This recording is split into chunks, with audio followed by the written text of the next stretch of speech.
that is the best meal I have ever had on any cruise ship in the 8 years that we've been cruising. Is it going to be art or is it just going to be a load of balls? Look at the balls. Look at the balls. We'd heard it was a swingers cruise, it was booze cruise, it was just party, party, party. That's just so not the case at all. We've had an upside down pineapple on the door and nobody's come in. Good morning, we're already in Bilbao. We caught the metro, which was nice and easy, wasn't it?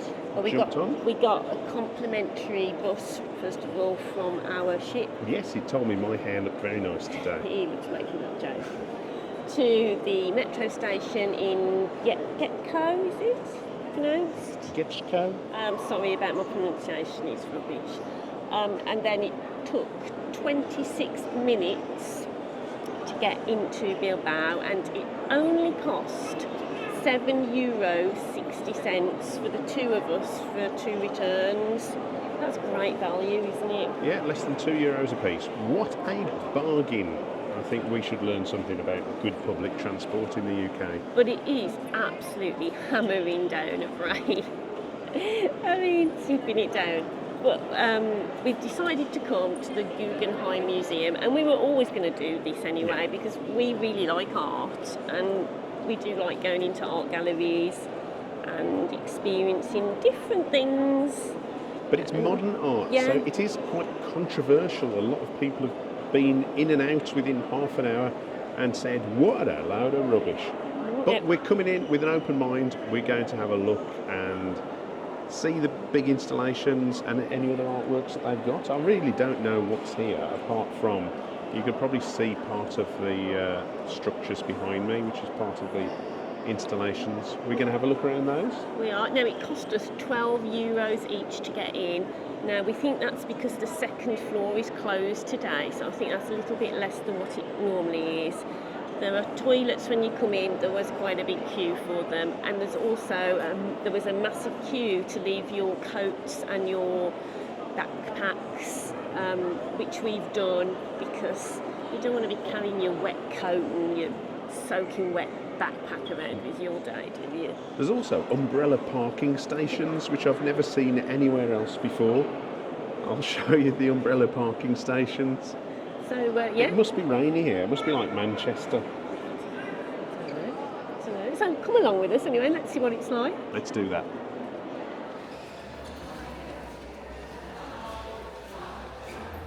So this is a film about the building of it, is it? Yeah, it was built in 1997 and it was built on the site of the old port. They used to build ships here and they had a lot of steelworks. Gosh, look at it. Look at what it used to look like. Look at all that smoke. I know, it was horrible, wasn't it? It's a lot nicer now. It's horrible, isn't it? You wonder, don't you, if those people in them photos, if they came back now, what would they think of this structure that's here now? It is interesting. It'd be like nothing they'd ever seen. Oh my God, what's this? It's like Tron. Yeah, the Matrix. Oh no, we're back to some normal pictures. I suppose this is how they built it, isn't it? It's a bit weird, this bit of the film. I suppose it is interesting though, seeing how it's built.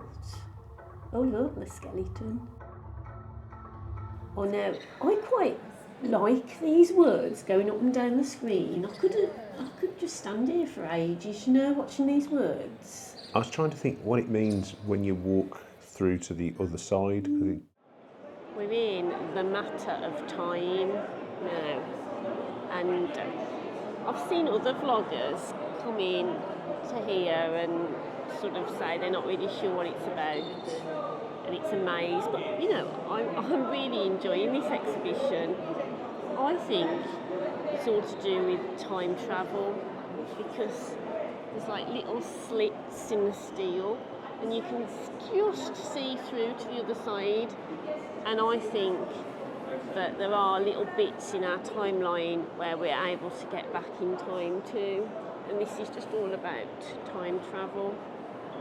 And I think Is it art or is it engineering? Because this is the same steel that they build the sides of ships from, because they used to build ships in this location. And it's a real feat of engineering. And I think it's really interesting because Giles is looking at it from a very logical perspective, and I'm looking at it from a really creative perspective, thinking about birth, death, parallel universes, time travel, all that sort of stuff that I absolutely love. But if the artist just drew it on a bit of paper and gave it to an engineer and said, build that, who's the artist? If the artist did all the welding, carted it all in here, plonked it down, I'd be more impressed. We'll find out. Yeah, because we haven't looked purposely about what it actually is about. We want to make our own interpretations, and that's the fun. I love modern art because it's about me working and finding an interpretation that is meaningful to me, and I think that's great. So let's carry on with the time travel. Or the engineering.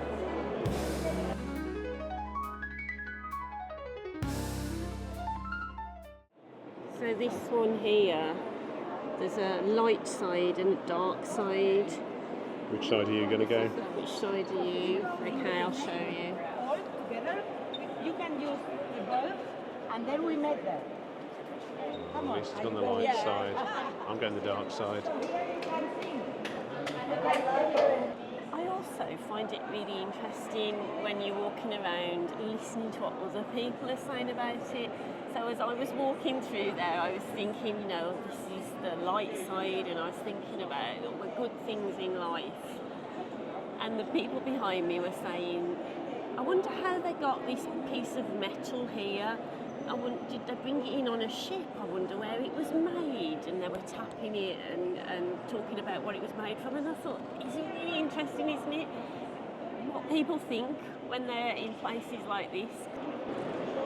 That's a very good question. I wonder how they did get it in here. This one is an echoey one. I'm just a gigolo. Everywhere I go, people know the part I'm playing. I think you've got to go back now, Liz. Everyone's been coming in this bit and having a kiss. Loads of couples. I'm just really enjoying just looking at it, Yeah, I mean, that small scale model of the Match of Times, interesting, because you can see it from above. Do you know what interests me, though? Just listening to what everybody is saying about these pieces of art on the wall. Especially ones that are just like cardboard or I know. plates. Yeah, I mean, we could have a go at making some of these things ourselves. I made a wind house like that for the kids. Yeah. Oh, but this is fun, this dark room. I think we look like an 80s pop synth duo. Yeah, definitely. Or it's like when we went camping and I needed a wee in the middle of the night. Again. Oh no, I mean, there's loads of people in this room. The stuff is, I think, if you stand there, you can find meaning in it. I've really enjoyed just trying to understand what it's about. I think there's some exhibits which are really interesting, and there are others that I just don't get. This one's got interest. There's a lot of stuff going on in there. Yeah, and then some things look like a child did them. But I'm not saying that's bad. I mean, what does that make you think of? This makes me think that a pigeon smacked into a window and its poo and guts have landed on the window and I've got to clean them all. It's going to take me ages to do. And that happened 9 times.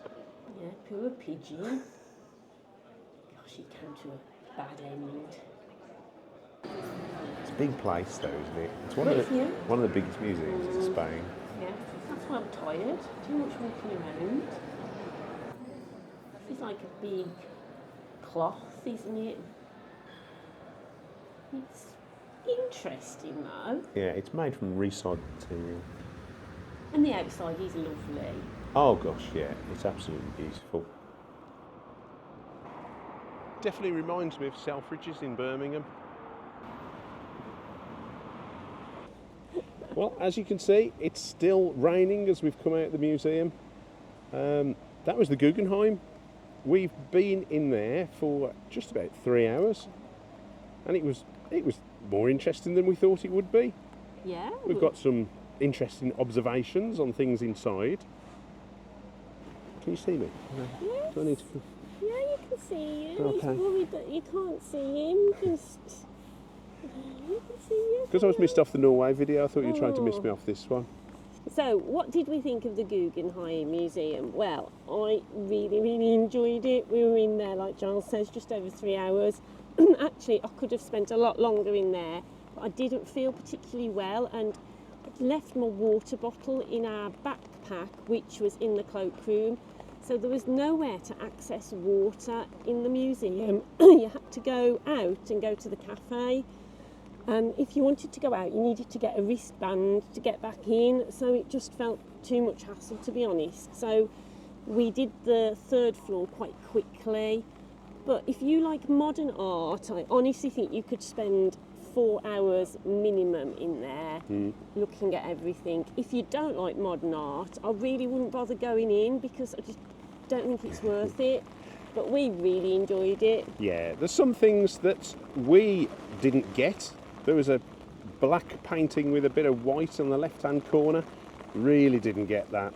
And there were some which I thought I could knock out all 9 of those in, or however many it was, in sort of 2 hours. But you look at them and it makes you think. That's what it's about. It's about making you think and challenging your perceptions. Definitely. And there's, you know, some art installations outside the museum as well that you can look at if you don't want to pay to go in, which are, you know, interesting. So yeah, you know, great time. We're getting absolutely soaked now. So we're now going to go back into the old town to navigate our way back to the ship and get ready for the wake. I think we're going to need to dry out because we're absolutely soaked. It does rain a lot in Bilbao. It is famed for it.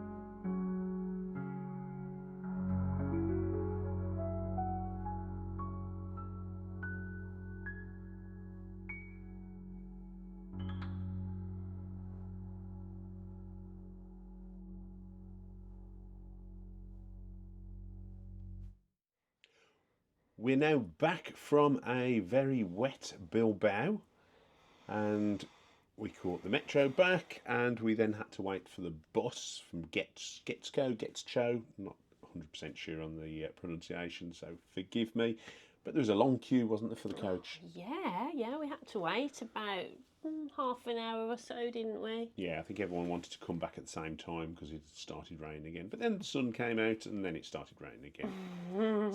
So we're back and we are going for our meal at the wake tonight. So we're looking forward to that. And then we have got a magic show on our agenda. Excited? I can't wait. Yeah. Let's go. Come on then, let's go.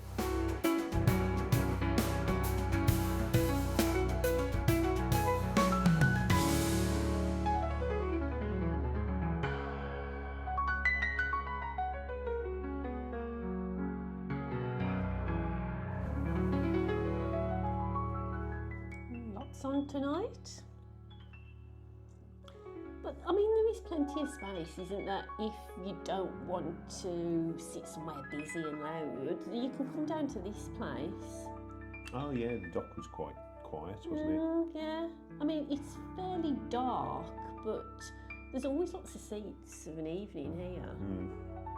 Yeah, it's a nice, quiet place to come, isn't it? Nice and chill. The seats, some of them are very, very comfortable. Others you might have to perch on a stool. What do you think? Yeah, there's a good variety of seating types though. On some ships, there's just a choice of those bucket seats. Yeah. At least there's a good. Yeah, you're right. There's a good choice here. Probably the good ones go first. Yeah, you could just lie down, couldn't you? Oh yeah. Bring your duvet. We are back. The wake. The wake. That was where we went, and what did we think of it? It was fabulous. It was. We said possibly the best meal we've had at sea ever. You're giving away our thoughts right at the beginning. It was awful. It was the. This is take 5 now, right? So that was another fabulous evening on Virgin Voyage. Is Resilient Lady. I still don't know what it's called. And you know what? I haven't even had an alcoholic drink. I'm just Mrs. Malaprop. High on water. So yeah, a really good evening. The wake was fabulous. It was really nice. Again, nice environment, nice ambience. Our waiter was superb, and the starter. What did you have for starters? Well, before starter, we actually had some of the bread that you saw. That was wonderful. That bread was gorgeous. Yeah. Then we had the salad. There was a little bit of theatre with the fish today, with it being baked in that pastry case and being cut out of it, and the skin coming off with the pastry case. I mean, I think the more I think about Virgin Voyages, you know, for what you pay, you get so much. You get fabulous specialty restaurants, and the food is really, really excellent. I mean, excellent. Tonight, you know, I don't often eat fish, very, very rarely, but my God, that fish was amazing. I've never had it before.